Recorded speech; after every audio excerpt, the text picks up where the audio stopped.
Sementara itu, apel peringatan HUT ke-523 Kota Tabanan tahun ini terasa berbeda karena momen ini diisi dengan oratorium sejarah singkat terbentuknya Kota Tabanan yang memberikan nuansa seni dan sejarah yang begitu kental. Hal ini mendapat apresiasi yang sangat luar biasa dari Wakil Gubernur Bali, Ketut Sudikerte, saat memimpin apel peringatan HUT ke-523 Kota Tabanan yang dirangkaikan dengan HUT ke-45 Korpri, HUT ke-52 HKN, dan HUT ke-71 Pegri di lapangan Debes Tabanan. Dalam oratorium tersebut diceritakan bahwa pada tanggal 2 Oktober 1352, Tabanan diresmikan sebagai bagian wilayah Kadipaten Bali dengan menunjuk Arya Kencang sebagai Anglurah merangkap menteri.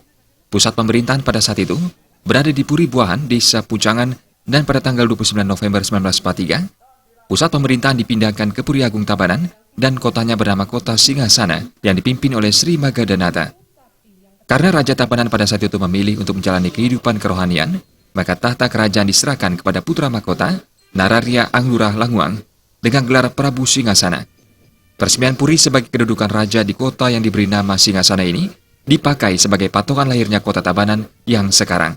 Sementara Gubernur Bali Made Mangkupastika dalam sambutan tertulis di bajakan Wagub Sudikerta mengungkapkan, peringatan HUT ke-71 PGRI, HUT ke-52 HKN, dan HUT ke-45 Korpri dirasa sangat istimewa karena bertepatan dengan momen peringatan HUT ke-523 Kota Tabanan.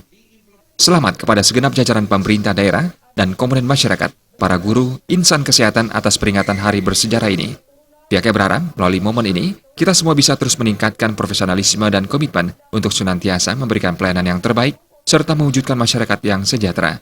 Ditambahkan, momen ulang tahun merupakan sakralisasi proses pembentukan pribadi yang lebih dewasa serta sebagai spirit untuk memantapkan semangat perjuangan dalam kehidupan. Sebaiknya, momen ulang tahun hendaknya disikapi secara bijaksana, serta sebagai sebuah refleksi untuk meneruskan perjuangan para pendahulu.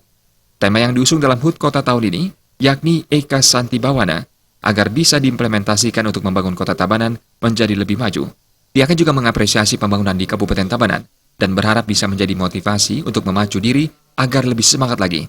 Pihaknya sangat mengapresiasi berbagai kegiatan sosial budaya yang dilakukan Pemkab Tabanan dalam mengisi momen peringatan HUT Kota. Karena dengan melestarikan nilai sejarah dan budaya, maka akan mampu mempertahankan jati diri dan kearifan lokal sebagai bekal mewujudkan masyarakat dalam bingkai kebudayaan daerah yang lestari. Pihaknya juga mengucapkan terima kasih kepada Bupati Tabanan yang telah mampu mengintegrasikan program pemerintah Provinsi Bali dengan program Pemkab Tabanan. Tantangan yang akan dihadapi semakin berat, karena itu dibutuhkan komitmen kerjasama yang selalu bersinergi dengan partisipasi aktif masyarakat Tabanan, maka optimis bisa mewujudkan Tabanan serasi dan masyarakat Bali Mandara. Humas Tabanan melaporkan.